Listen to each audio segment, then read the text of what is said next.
We have looked at a lot of things on the unit circle, and now we're actually going to move off the unit circle for today.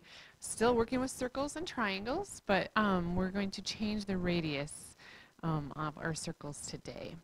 So here's a picture. It says, find the exact value of each of the 6 trig functions if 4, -3 is a point on the terminal side. Basically, here's what that means. It means you're going to make a circle which the point 4, -3 goes through. So the point 4, -3 is right here. Okay, clearly this is a radius of your circle. Excuse me, and I think you can see that the radius is not going to be 1. The radius, since we're not on the unit circle, is not going to be 1. You are going to draw a triangle, okay? One side of that triangle always needs to follow the x-axis. So I'm going to draw my triangle with this as one of my sides so that it's on the x-axis, and then this will be my up-down value. Notice you do have a right triangle in here. Your theta that you're talking about is always going to be the angle that hooks to the origin. So there's the angle that I'm talking about. And then we know that this is the point 4, 3. Okay, clearly our x value is 4 and our y value is 3. And then here's what I want you to think about. This distance right here is 4. If you think in terms of opposite, adjacent, hypotenuse, this is next to the angle theta. So this is your adjacent side. It is also your x, and x will always be adjacent, just so you know. Okay, this is your opposite side, or your y, and we know that that distance is -3. Okay, and I know distance can't be negative, but remember that we are describing distance and position when we do this, so we need to call it -3, even though that seems kind of weird, but we need to describe it in distance and position. And then this side over here clearly is your hypotenuse, okay, and it is also your r. And we don't know what it is, so we need to find it. And so we're going to go x squared plus y squared equals r squared, or a squared plus b squared equals c squared. That's what you're used to seeing. You're used to seeing a squared plus b squared equals c squared and doing the Pythagorean theorem. In trig, we're going to call that x squared, our x value, plus our y value equals our radius squared. Okay, so when we plug that in, we have 4 squared plus -3 squared, make sure you make that be positive 9, equals r squared. So 16 plus 9 is 25, so r equals 5. R is the square root of 25, which is 5.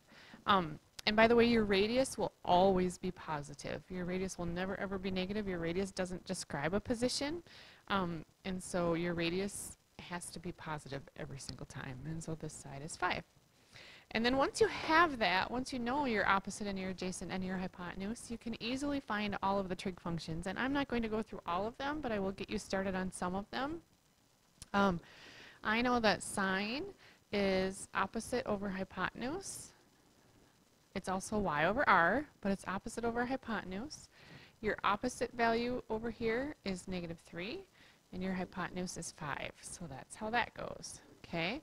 And then I want you to realize, once you know sine, you can very easily find cosecant because it's the reciprocal to that. Sine and cosecant are reciprocal. So if sine is -3/5, cosecant is -5/3. Okay? And then you can keep going through this. I'm not going to go through all of that, but clearly I think you can figure that out from there. Okay? So that's the first one. Here's another one very similar, except for you're dealing with a little bit ickier numbers, but still you have the point 3,5. So I'm going to find the point 3,5, which is right here. Okay, know that that's my radius of my circle.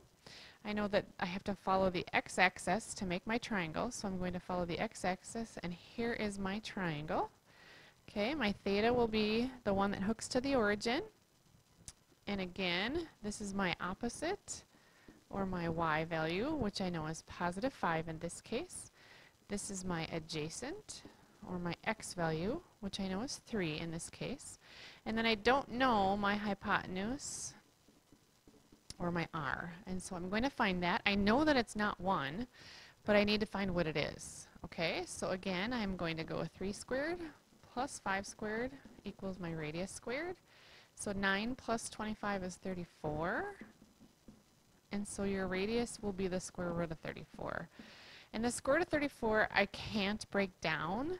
And again, it's always positive, so I know that this is the square root of 34. And just so you know, in your homework or on a quiz or a test, sometimes you'll get something like, let's say the square root of 28. Okay, and if you got the square root of 28, then you'd have to go 4 times 7, and the square root of 4 is 2 root 7, just so you know. That's going to come up in your homework, and I'm going to expect you to break those down. This one doesn't, but that will come up, just so you know. Okay. All right, back to this problem. So I've got all of my sides now, and again, I'm just going to find them. Okay, so and I'm not going to run through all of them again. I'm going to find cosecant or cosine this time. So cosine at that angle is adjacent over hypotenuse, and my adjacent value is 3, and my hypotenuse is root 34. Can't leave a radical in the denominator, so I multiply by root 34, and I get 3 root 34 over 34. Okay, now I can easily find secant once I know cosine, because secant will be the reciprocal. And I can certainly find the reciprocal of this right here, but it'll be easier if you find the reciprocal of that, because then you don't need to deal with it. So the reciprocal of 3 over root 34 clearly is root 34 over 3. Okay, and again, you can find the other 6 trig functions, I think, or the other 4 trig functions, I think, without having me run through all of them. But that's the process you would follow. Again, if you get something like the square root of 32, you're going to need to break it down into, like, 32 would be 16 times 2. The square root of 16 is 4, so it would become 4 root 2. All right, now these particular problems actually do go back to the unit circle. I want you to find the exact values, assuming that your theta that you're talking about in this case is always going to be 120 degrees for this problem. Okay, so I am going to find in this problem sine at 120 degrees, take my value and square it. Okay, just so you know, from here on out in trig, they are not, when they want you to square a sine value, they are not going to write it like they did here. It will always be written like this. It's just how they do it in trig. I don't really know why, but that is how they do it. So those two things mean the same thing, and that's what that's what it's asking you to do, is to find sine at 120 degrees, take your answer, and square it. Okay? So I'm going to go to 120 degrees. Here's my little triangle that I'm going to have. My sine value basically becomes your y value. Okay? Sine is opposite, which in this case is square root of 3 over 2, over your radius, or your hypotenuse, which is 1. And so my sine value is going to be square root of 3 over 2, and then I need to take that answer and I need to square it. Square root of 3 squared is 3, 2 squared is 4. Okay? The next one I put on the same slide so that you could see the difference. This is asking you up here to find your cosine value at 120 degrees, take your answer, multiply it by 2. This one down here is telling you to take the 120 degrees, which your theta is, multiply that by 2, and find the cosine at that value. So that's the difference between those two, so that you can see how they're written differently.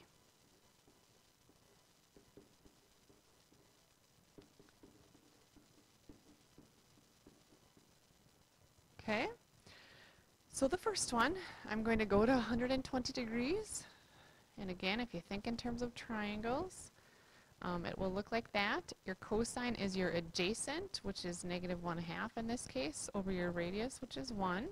So your cosine value will be negative 1/2 at 120 degrees. So I will take 2 times negative 1/2, and I will get negative 1. Okay. Down here, then I'm going to end up going to 240 degrees on my unit circle. And 240 degrees on my unit circle is right here. Again, my cosine value is like my x value. I will go here, here, make a little triangle. My adjacent still is negative 1/2 at 240 degrees. Okay, my radius is 1. My x value, or my adjacent, over my radius would be negative 1/2 at 240. Okay. All right, similarly, we're going to go here. And the difference between these is this. For this one up here, I want you to find sine at 120 degrees. Notice the line goes all the way across, so I want you to take that answer and divide it by 2. We'll do that first. So if I go to 120 degrees again over here, which is right here, and I think about my handy dandy little triangle, my sine value is my opposite, or my up-down value, which is the square root of 3 over 2. And then my radius, or my hypotenuse, is still 1. So my sine value is the square root of 3 over 2 over 2. Okay? And I don't want you, obviously, to have double fractions. One of the most common mistakes I see is that people will cancel these two 2's out, and that is not legal, and here's why. When you divide by 2, it is the same thing as multiplying by 1/2. So instead of dividing by 2, I'm going to cross that off, and I'm going to multiply by 1/2. And then you can see that this turns into the square root of 3 over 4. Okay? The difference between that one and this one down here, the line does not go all the way across. And so here what I'm wanting you to do is take sine at 120 divided by 2, which is really sine at 60. Okay? So now I want you to go over here. 60 is right here. If I make my little triangle, it will look like this. I always have to follow the x-axis. Your sine will be your opposite, or your up-down value all the time, which again is square root of 3 over 2 right here. And your radius is 1 as long as I'm on the unit circle. So sine will be opposite over hypotenuse, or square root of 3 over 2 over 1, which is just square root of 3 over 2. Okay? And then these you're going to use your calculator for. So you need to have your calculator on. And I need to open mine here quick. Sorry, I should have had this open ahead of time, but I didn't. So hang tight with me here. You guys can turn your calculator on. And you need to have them in a certain mode, and I'll tell you about this here.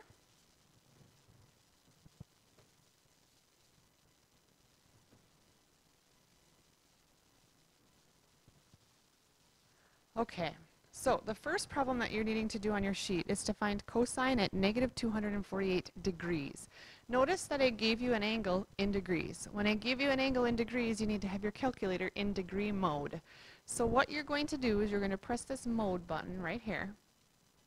Okay, and then you can see that degree is, it goes normal, float, radian. You want to arrow down and then go over to degree, hit enter so that degree mode is on. Again, because I give you your angle in degree, you need to have your mode in degree. So now I'm going to type in cosine of it was negative, wasn't it? Cosine of negative 248 degrees. Press enter, and there's the decimal value, negative 0.375 about. Okay? And actually I wanted you to round it to the nearest hundredth, so we'd say negative 0.38 for that problem. Okay. The next one is to find cosecant at negative 312. Again, I gave your angle to you in degrees, so you need it in degree mode, which is good. What you'll notice is that we do not have a cosecant button. We have sine, cosine, and tangent, and that is it. But we do not have a cosecant. And people do know, most of the time, that sine and cosecant are reciprocals, okay? And so then what happens is they see this little button right up here, and they think that sine negative 1 means the reciprocal. That does not mean reciprocal. That is a symbol for inverse, which we will learn about later, but it is not the same as reciprocal, okay? So you cannot do the second sign and get to that little blue button up here to do cosecant. That's not how it's going to work. Okay, but you're right, cosecant is the reciprocal to sine. So what you need to do then is you need to go 1 divided by sine at negative 312 degrees. Okay, if it was secant, you would do 1 divided by cosine. If it was cotangent, you would do 1 divided by tangent. And that's what it is, excuse me, for this particular problem. Okay. Then the last one, I'm asking you to find cotangent as at pi over 7. Notice I gave you your angle in radians, so you need to go to your calculator and you need to change it back to radian mode. Okay, and then I'm going to quit out of here. I do not have cotangent, so I will need to do 1 divided by tangent at, oops, somehow my divide symbol got pressed twice. 1 divided by tangent at pi over 12. So pi is right there over 12. And there it is. Okay? So that should do it for today, and we'll see you next time.